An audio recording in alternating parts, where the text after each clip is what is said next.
Zdravljeni, z vami sem Minka Gantar in danes bomo govorili o strahovih.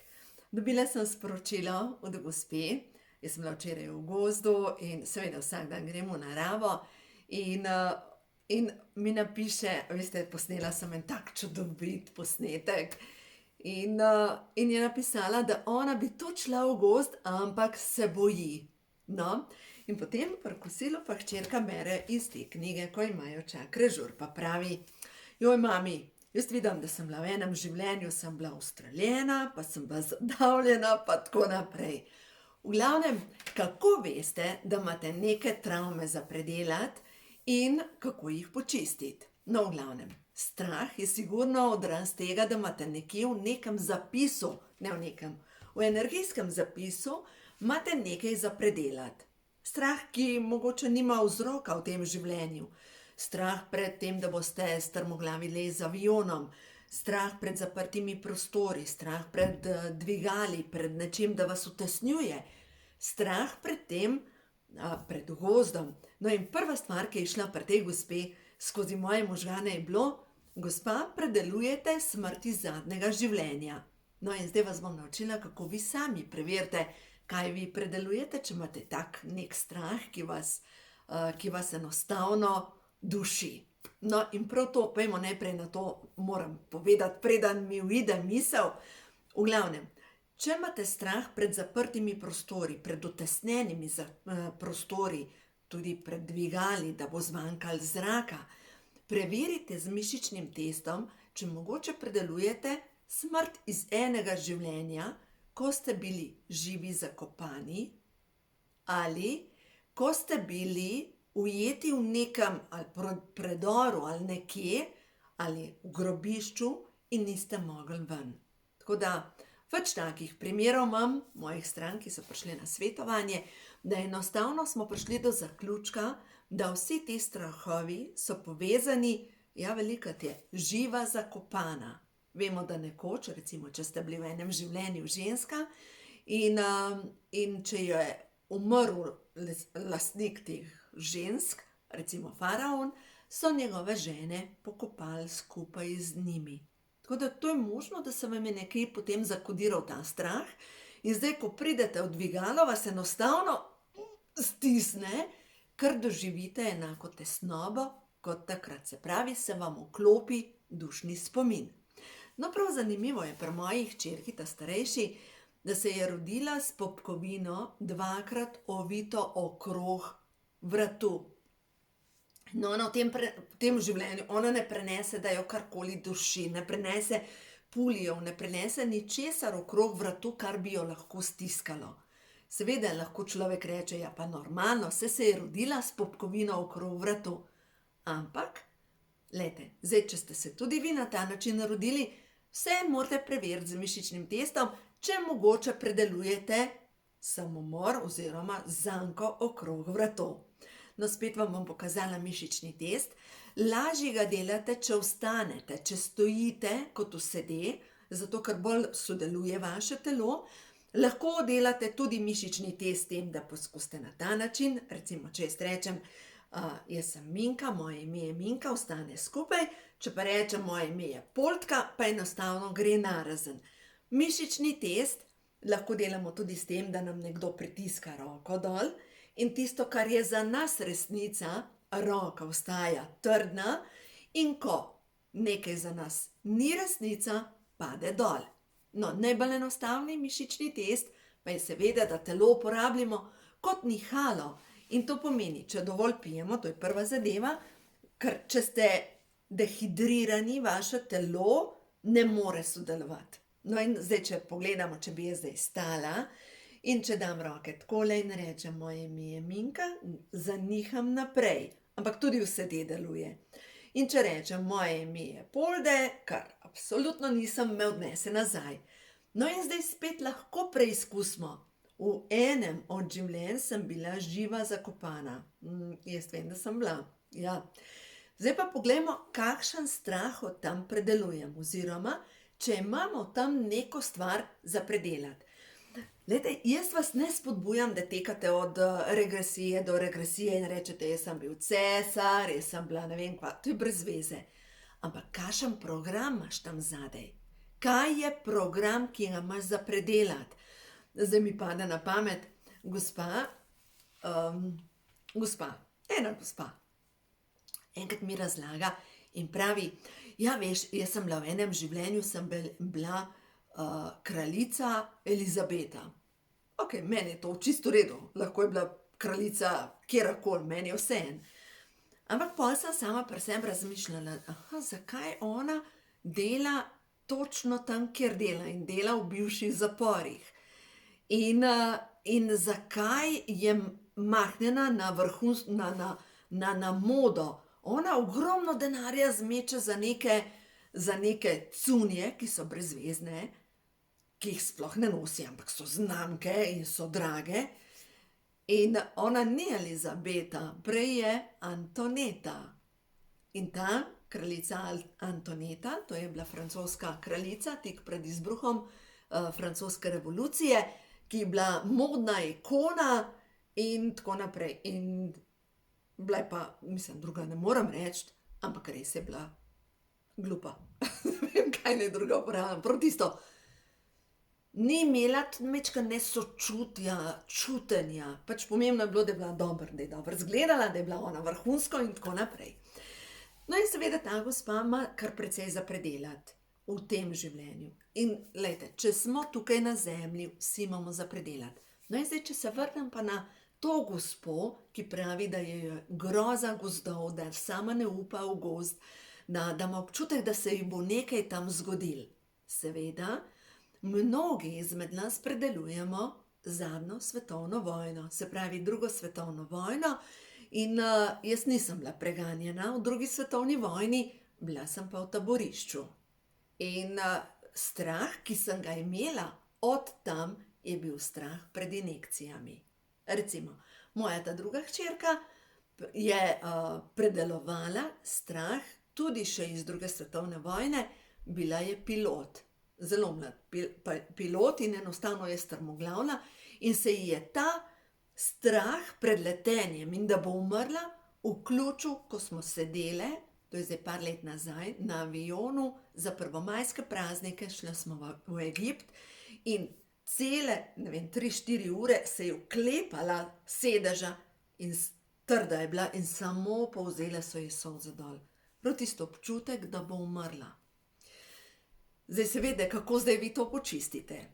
Vzamete zdravilno molitev dekodiranja, to imate na YouTubu, z molitvo je to zdravilno molitev dekodiranja, se pravi vsemogočni Bog, če je v skladu z božanskimi zakoni, naj se ščistijo vseh smerih časa in prostora, vse zavedne in nezavedne kode moje duše, ki so povezane in date prav ta strah, se pravi, strah, da bi umrla v gozdu, strah, da bi bila živa pokopana ali pa da bi se zadušila, strah pred tem, da bi umrla v letalski nesreči, strah pred tem, da izgubim moje drage in tako naprej. Ja, seveda, zdaj v bistvu človek razmišlja, kaj vse imam zdaj za počistiti. Veliko stvari imamo za počistiti. Ker dejstvo je, da na naše eterično telo se zapisujejo vsi tudi boleči spomini iz preteklih življenj. Mogoče za tiste, ki še dvomite, preberite knjigo, to je moj jezik iz zadnjega življenja, knjigo. A veste, kaj se meni zgodi? Če preveč popijem, se mi izklopi slovenščina in ne govorim, prav ne morem govoriti slovensko. Ko govorim slovensko, se mi fecla jezik in govorim noč. Tekoče, ampak tekoče govorim pa hrvaško. In se je že zgodilo, da ljudje enostavno niso verjeli, da nisem Hrvatica. Ampak se mi izklopi jezik iz tega življenja in se mi izklopi jezik iz zadnjega življenja. Mislim, vklopi. V glavnem, če dvomite v te pravljice, preberite knjigo Zdravilna moč regresije. Boste videli celo zgodbo gospe, ki je bila cela prestrašena, bala se je vsega in s pomočjo psihoterapevta oziroma hipnoterapevta je ozavestila najbolj, v bistvu boleče smrti, kjer se ji je zataknila energija in jih tudi pozdravlja. Ona je postala drug človek.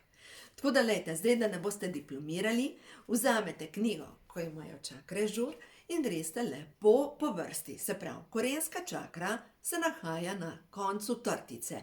In sem se zapisujejo vsi temeljni programi iz otroštva.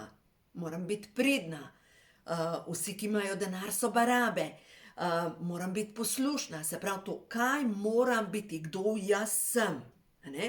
In vse to, kar jaz sem, se potem odraža v odrasli dobi.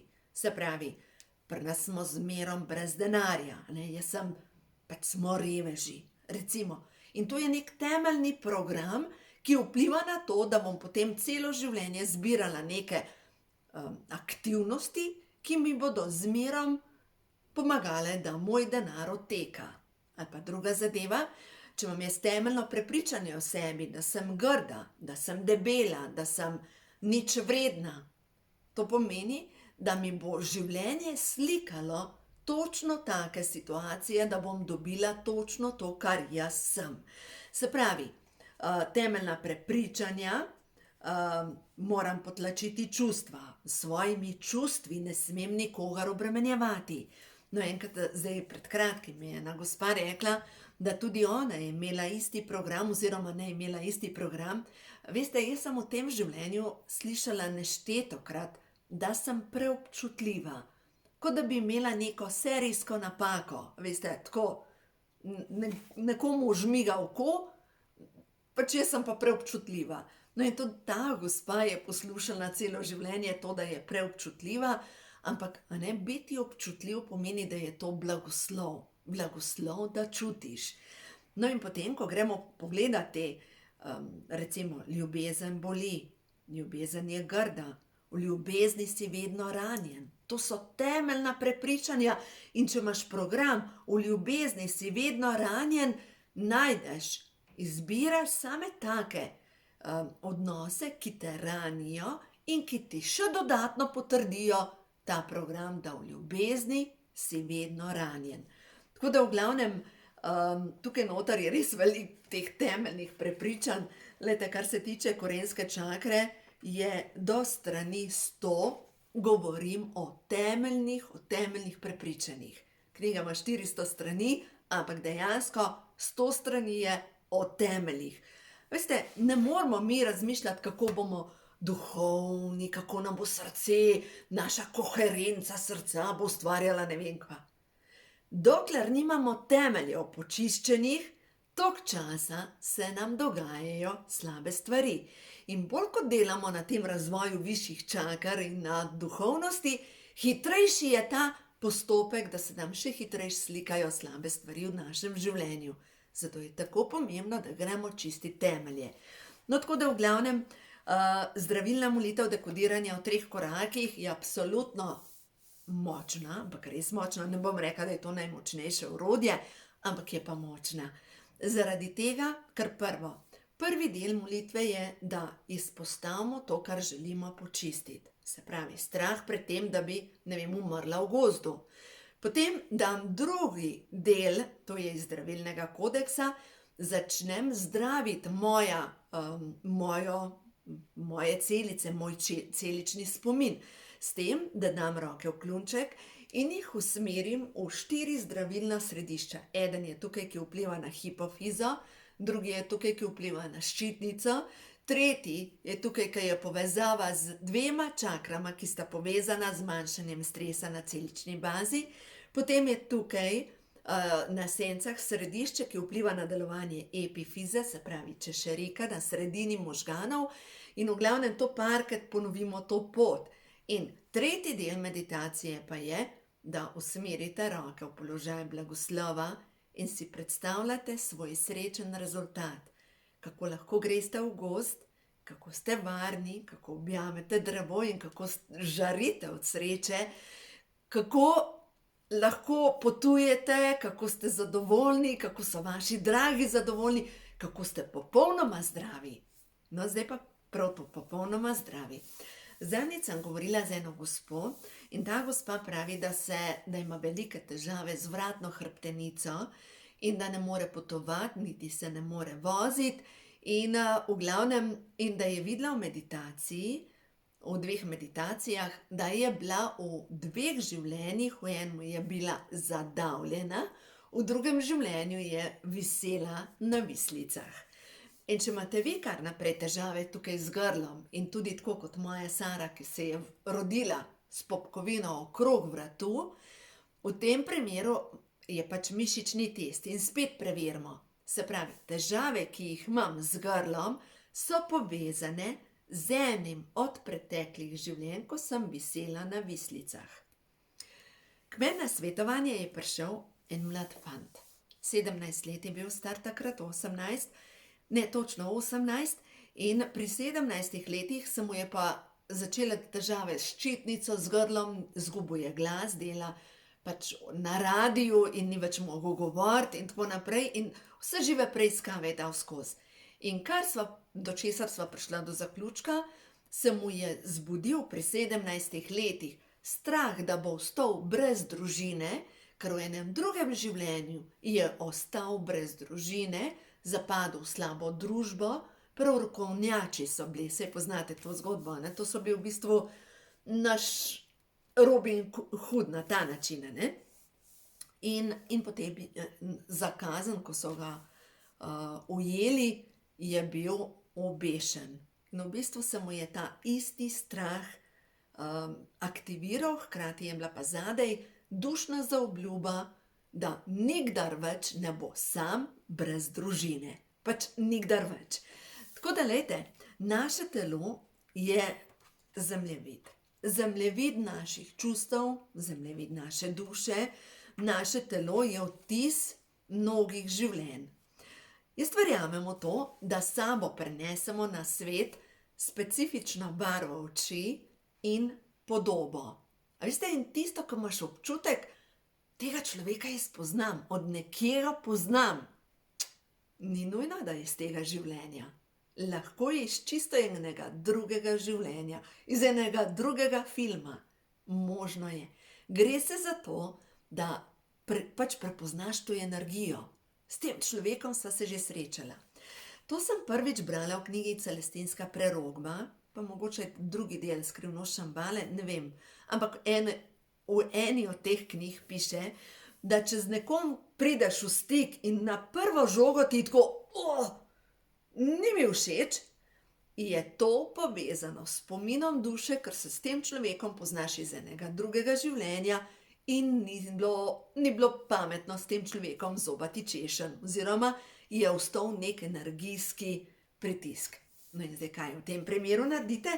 Če imate tak energijski pritisk, mogoče s partnerjem, mogoče z nadrejenim, mogoče s sodelavko, v tem primeru enostavno zmolite zdravilno molitev dekodiranja, počistite svoje zadržke, se pravi, lahko zadaj sovraštvo do duše tega človeka. Počistite to in vam povem, da stvari se tako spremenijo. Enkrat mi je ena gospa rekla, da je dobila novo sodelavko, ki je nemogoča, ki se z njo ne da, in ko so pogruntali, da v bistvu se poznata iz enega drugega življenja in sta se zdaj našli skupaj, in ko je ta gospa počistila za sebe vso to jezo, ki jo je imela do duše te sodelavke, one dve sta postali prijateljci in hodita skupaj na kosilo. Dadam! A ni to fajn? To pomeni, da lahko praktično vsak odnos preoblikujete in ko počistimo te energijske vezi, enostavno, kaj se zgodi? Prva stvar, naša avra začne žareti. Bolj kot imamo sčiščeno vseh teh traven, naša avra zažari. In prav ta žareča avra se zgodi, žareča avra je tako kot oklep.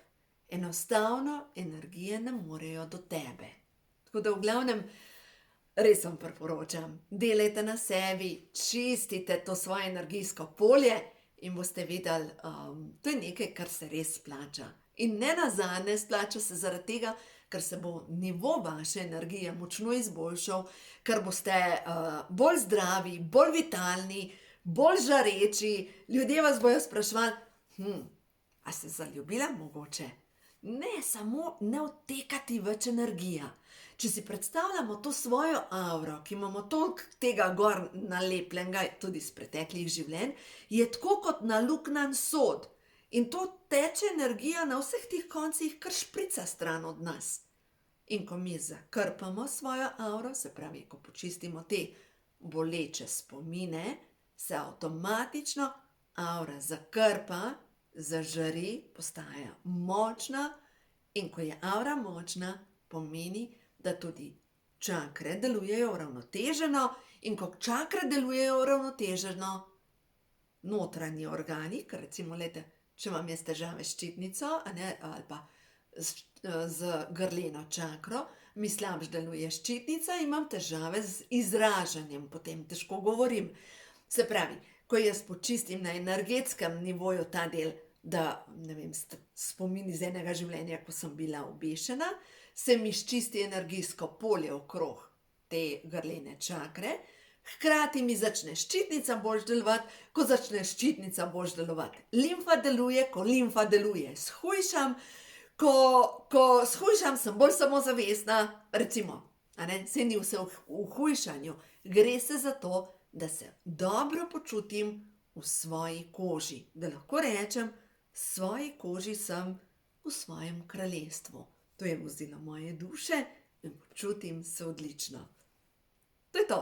To sem vam želela danes povedati, zdaj pa pojdimo še na kakšno sporočilo, prehod v novo dobo, da vidim, kaj je ta trenutek pomembno za vas, svetle, stare duše, ki smo skupaj na tem potovanju, ki se mu reče življenje, da vidimo, kaj je tisto sporočilo, kar je ta trenutek za vas zelo pomembno. Spolna čakra je prišla ven. Na spolno čakro so zapisane energije vseh zlorab. Kakršnakoli zloraba je zapisana na spolno čakro. Spolna čakra je povezana s tem, kako jaz doživljam sebe kot spolno bitje ali kot recimo ženska, kako gledam tudi nenazadnje na moške. In dejstvo je, da spolna čakra se umaže, postane obtežena vsakič, ko recimo skočim čez plot, ko želim, ne vem, na en način kupovati ljubezen potom spolnosti, ne pa tukaj iz srčne čakre. Tako da v spolnosti, o spolni čakri imate tudi skoraj 100 strani v knjigi, ko imajo čakre žur. In da vidimo še eno sporočilo, 74, zdaj pa moram vseeno pogledati v knjigico, sam da jo najdem. Knjigico pa imam nekje v bližini, ja, nimam jo. 74, ker imam nemške karte in mislim, da je to zaupanje. Nisem pa sigurna, zato ker nemške karte so majčkeno drugačne kot naše, a tukaj le je. 74. Vam bom vseeno prebrala, ker očitno je pomembno. Vztrajnost. Zmoram vztrajati na začrtani poti. Angeli mi stojijo ob strani. Včasih hočem hitro prideti do rezultatov, vendar v ozadju delujejo skriti dejavniki, ki jih še ne zaznavam. Ko pridejo temni oblaki, ko obup zakrije prihodnost, se zavedam, da so to samo preizkušnje, ali zmoram ohranjati vero. Tako da zaupajte in verjemite, da bitja svetlobe vas ljubijo, in zaupajte in verjemite, da ste neskončno ljubljeni. Neskončno ljubljeni, da vas podpira vse stvarstvo in navija za vas, da prečistite svojo karmo, da prečistite svoje boleče spomine in da vaša avra res zažari vse svoji božanski lepoti. Tako da uživajte, vse lepo vam želim in dovolite, da se v vašem življenju zgodijo čudeži.